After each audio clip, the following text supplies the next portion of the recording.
ஆளுநர்களுக்கு அதிகாரம் இல்லையா? பேசுறீங்க, யாரையா ஏமாத்துறீங்க? எங்களுக்கு அதிகாரிகள் மத்திய அரசு தான் நடத்தணும், மத்திய அரசு நடத்தணும். யாரோ எழுதி கொடுக்குறாங்க, ஒரு சட்டத்தில் படிச்சுட்டு போறாரு. என்ன அதிகாரம் இல்ல? ஒன்னொன்றுக்கும் பிஜேபி எங்களுடைய அதிகாரத்தெல்லாம் பிடிங்கி வைத்தார்கள் என்றெல்லாம் பேசுறீங்களா மேடையில? ஏன் இந்த அதிகாரம் உங்களுக்கு இருக்கிற அதிகாரம் இல்லைன்னு போய் சொல்லிட்டு இருக்கீங்க? எதுக்கு சொல்லிட்டு போங்க. எனக்கு சமூக நீதி மேல நம்பிக்கை இல்லை, நான் ஜாதி வாரி நடத்த மாட்டேன், எனக்கு பிடிக்கலன்னு சொல்லிட்டு போங்க. அதிகாரம் இல்லைன்னு மட்டும் சொல்லாதீங்க. இந்தியன் ஸ்டாட்டிஸ்டிக்கல் ஆக்ட் 2008 படி பஞ்சாயத்து கூட ஜாதி வாரி கணக்கு நடத்தலாம்.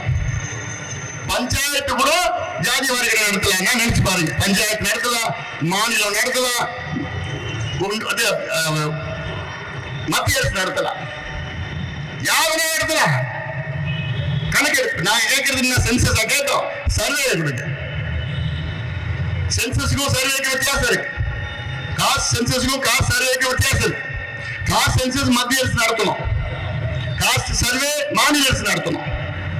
காஸ்ட் சென்சஸ் நடத்தினா மத்திய அரசு நடத்தினா அது தலையோட எண்ணிக்கை தான் கணக்கெடுப்பாங்க. ஒவ்வொரு சமுதாயம் எவ்வளவு பேர் இருக்கிறாங்கன்னு தான் கணக்கெடுப்பாங்க. காஸ்ட் சர்வே மாநில அரசு நடத்தினா ஒவ்வொரு சமுதாயம் எந்த நிலையில இருக்கிறாங்க. ஒரு உதாரணம், மலை குறவர்கள் இருக்கிறாங்க. நம்ம நரி குறவன் சொல்றோம்ல, மலை குறவர்கள் அவங்க எத்தனை பேர் இருக்காங்க, எந்த நிலையில இருக்கிறாங்க, படிச்சிருக்கிறாங்களா, வேலை இருக்குதா, வேலை வாய்ப்பு இருக்கு, அரசு வேலையில இருக்கிறாங்களா, எந்த நிலையில இருக்காங்கன்னு கண்டுபிடிக்கிறது யார் நடத்தணும்?